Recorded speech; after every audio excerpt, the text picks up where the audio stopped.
नमस्कार दोस्तों, मैं सुमित कुमार साहू शहडोल मध्य प्रदेश से। दोस्तों, अगर आप लोग शहडोल, मंडला, व्यवहारी, उमरिया के आसपास से अगर रहते हैं तो अगर आपके पास गाड़ी है तो एक चीज विशेष ध्यान देना, कैसी ये दिक्कत हमारे पास बहुत ज्यादा आ रही है।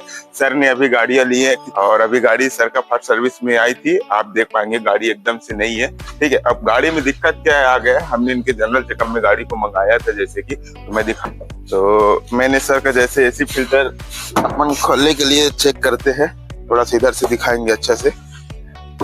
ठीक है, तो अपन ऐसे एसी फिल्टर को जब खोलते हैं कुछ इस तरीके से ग्लो बॉक्स को बाहर कर लेते हैं। ठीक है, और मैंने एसी चालू किया था तो थोड़ा मेरे को कुछ साउंड सा आवाज दिया था, तो मैं दिखाना चाहूंगा कि एसी फिल्टर से कुछ इस तरह का मटेरियल निकल रहा है दोस्तों। ठीक है, तो आप लोगों को भी कुछ ऐसे ध्यान दे के चलना है आपके गाड़ी में।